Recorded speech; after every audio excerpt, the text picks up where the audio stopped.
शहर में दो प्रतिद्वंद्वी कपड़ा व्यापारी थे जो कपड़ों और परिधानों के उत्कृष्ट संग्रह के लिए प्रसिद्ध थे। एक दूसरे से आगे निकलने के लिए उत्सुक दोनों ने एक दिन शहर में एक त्योहार के दिन विशेष कपड़ों का मेला आयोजित करने का फैसला किया। मेले में दोनों ने विशेष छूट का भी ऐलान किया। छूट का सुनकर दोनों की दुकान पर काफी ग्राहक आकर्षित हुआ और ग्राहकों से दुकान खचाखच भर गया। दोनों ने अपने अपने क्षेत्रों में अपने चमकदार और नए नए डिजाइन का कपड़े दिखाने की कसम खाई। दोनों व्यापारियों में एक प्रतिस्पर्धा शुरू हो गई और एक दूसरे से ज्यादा ग्राहकों को आकर्षित करने में लग गए। शाम के वक्त था। एक प्यारी सी छोटी लड़की माशा अपनी दादी के साथ कपड़ों का मेला देखने आया। नए नए और आकर्षक कपड़े देखकर माशा को भी एक फ्रॉक बहुत पसंद आया और अपनी दादी से खरीदने के लिए जिद करने लगा। लेकिन वह लोग काफी गरीब थे और महंगे कपड़े खरीदने की उनकी हैसियत नहीं थी। दादी ने माशा को समझाते हुए कहा, हमारे पास इतना धन कहाँ है जो नए नए कपड़े पहन सके। मेरे पास तो चंद सिक्के हैं जो काफी नहीं है। माशा काफी निराश हुआ, लेकिन माशा दौड़ते हुए कपड़ा सेठ के पास गया और कहा, अंकल, मुझको यह फ्रॉक काफी पसंद आया, लेकिन हमारे पास सिर्फ 2 सिक्के हैं। क्या आप हमें यह 2 सिक्के के बदले दे सकते हैं? और मैं आपको यह लॉकेट भी दे दूंगा जो मेरे दादाजी ने बहुत पहले मुझे दिया था। व्यापारी ने लॉकेट को अपने हाथ में लेकर बहुत बारीकी से देखा। दरअसल वो पुरानी सी देखने वाली लॉकेट एक बेशकीमती हीरा था जो उन दोनों को मालूम नहीं था। वह व्यापारी काफी लालची था। उसने उन गरीबों को धोखा देने का सोचा और उसने माशा से कहा, यह पुरानी सी लॉकेट का क्या मोल? यह फ्रॉक तो काफी महंगी है। कुछ पैसे भी लेके आओ तो बात है, वरना इस साधारण लॉकेट के बदले यह फ्रॉक नहीं मिल सकता। ऐसा कहकर उन्हें दूर भगा दिया। व्यापारी ने सोचा, पैसा भी ले लूंगा और लॉकेट भी हथिया लूंगा। माशा काफी निराश था।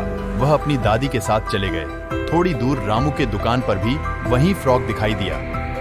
माशा फिर अपने दादी से वह फ्रॉक खरीदने की जिद करने लगा। दादी जी ने काफी समझाया, लेकिन माशा नहीं माना।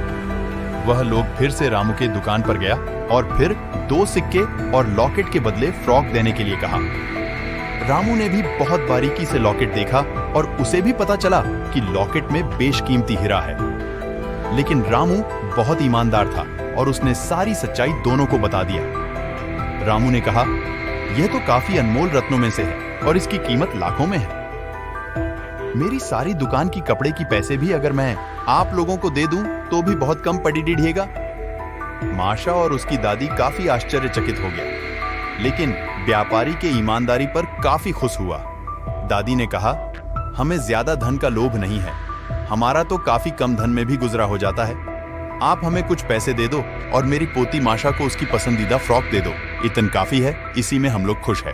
रामू तो तैयार नहीं था, लेकिन दोनों ने काफी जिद किया तो रामू ने मेले से कमाया सारा धन और माशा को एक अच्छी सी स्कूल में दाखिला कर उसकी सारी स्कूल फीस देने के बदले सौदा मंजूर किया। रामू और दोनों ने एक अच्छा सौदा किया। वह पहले वाला लालची व्यापारी दुकान की दरवाजे पर बैठकर माशा और उनकी दादी के वापस आने का राह देख रहा था। उसे यकीन था कि कुछ पैसे लेकर वह दोनों जरूर वापस आएगा। उसने दोनों को वापस आते देखा। उत्सुक होकर वह उसके पास गया और पूछताछ की, कितने पैसे लेकर आए हों। दोनों ने सारा माजरा समझाया और कैसे ईमानदार व्यापारी रामू के साथ उनका सौदा हुआ। लालची व्यापारी ने गुस्से से अपना सर पकड़ लिया और चिल्लाने लगा, वह कीमती लॉकेट मेरा है, किसी और को नहीं मिल सकता, उस पर मेरा हक है, मुझे लौट आओ। चिल्लाते हुए वो रामू की दुकान की ओर दौड़ने लगा, लेकिन रामू तो ईमानदारी का सौदा कर वहां से जा चुका था।